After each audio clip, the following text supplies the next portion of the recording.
Hey everyone, welcome back to my YouTube channel English Ocean Hub. Guys, I hope you had a wonderful Diwali. Guys, आज बहुत important structures और phrases हैं. मैंने एक इसका part 1 बनाया हुआ है. उसमें मुझे कमेंट आए हैं कि आप इसी तरीके के और भी स्ट्रक्चर्स और phrases का वीडियो लाइए. इसलिए गाइस ये मैंने बनाया है. और ये बहुत इम्पॉर्टेंट है गाइस. इनको यूज़ करके बहुत अच्छा आपको का कम्युनिकेशन साउंड करेगा. तो चलिए स्टार्ट करते हैं गाइस आज का वंडरफुल वीडियो. जैसे कि आप यहाँ पे देख सकते हैं मैंने लिया हुआ है टू सम अप होता है सारांश या संदर्भ में बोल सकते हैं. बाय द वे वैसे तो रिगार्डलेस ऑफ के बावजूद. तो ये जो है गाइस आप ये छोटे छोटे फ्रेजेस हैं इनको मैंने सेंटेंसेस में यूज करके भी बताया है. मैंने कम से कम 2 एग्जाम्पल्स लिए हैं कि सेंटेंस में कैसे यूज करेंगे. चलिए स्टार्ट करते हैं.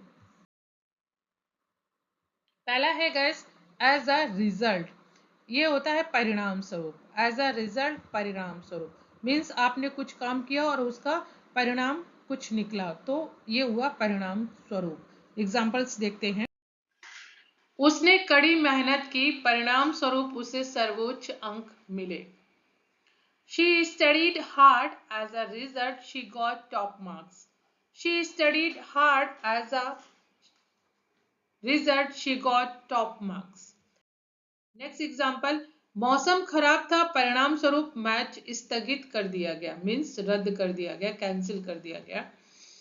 The weather was bad as a result the match was postponed. The weather was bad as a result the match was postponed. Next guys है ऑन बिहाफ ऑफ. ये बहुत ज्यादा आपने सुना होगा. ऑन बिहाफ ऑफ होता है कि ओर से या की तरफ से. आपने बहुत बार सुना होगा स्टेज में कि ये अवार्ड मैं ले रहा हूँ मेरे भाई की तरफ से या मेरे भाई के बिहाफ से. सो एग्जाम्पल्स देखिए. हमारी टीम की ओर से मैं आप सभी का धन्यवाद करता हूँ. On behalf of our team, I thank you all. On behalf of our team, I thank you all. उसने कार्यक्रम में अपने परिवार की ओर से बात की. She spoke on behalf of her family at the event. She spoke on behalf of her family at the event. Next है guys instead of. Instead of होता है के बजाय इंस्टेड ऑफ. चलिए इसके एग्जांपल्स देखिए. चलो मॉल के बजाय पार्क चलते हैं. Let's go to the park instead of the mall. Let's go to the park instead of the mall. उसने अपनी चाय में चीनी के बजाय शहद डाला. शी यूज्ड हनी या आप एडेड का भी यूज कर सकते हैं. शी यूज्ड और added honey instead of sugar in his tea. He used honey instead of sugar in his tea. Next है एट लीस्ट. एट लीस्ट का मतलब होता है कम से कम. कम से कम एट लीस्ट. फर्स्ट एग्जाम्पल है तुम्हें कम से कम 8 घंटे सोना चाहिए. You should sleep at least 8 hours. You should sleep at least 8 hours. Next example. कम से कम आज तक असाइनमेंट पूरा करने की कोशिश करो. At least try to finish the assignment by today. Try to at least try to finish the assignment by today. Guys next आपका phrase आता है no matter what. No matter what का मतलब होता है चाहे जो भी हो. चाहे जो भी हो नो मैटर वॉट. एग्जाम्पल्स देखिए. फर्स्ट एग्जाम्पल है चाहे जो भी हो मैं हमेशा तुम्हारा साथ दूंगा. No matter what I will always support you. No matter what I will always support you. Next example है चाहे जो भी हो वह यात्रा पर जाएगी. She will go on the trip no matter what happens. She will go on the trip no matter what happens. और no matter what happens को आप सेंटेंस की स्टार्टिंग में भी रख सकते हैं, जैसे no matter what happens she will go on the trip, आप इसको ऐसे भी बना सकते हैं। Next phrase so far। so far का मतलब होता है अब तक, अब तक, so far। चलिए, जब तक हमें कोई शिकायत नहीं मिली है, अब तक हमें कोई शिकायत नहीं मिली है। So far we haven't received any complaints. So far we haven't received any complaint. Next example, अब तक वह अच्छा काम कर रहा है। So far he is doing a great job. So far he is doing a great job.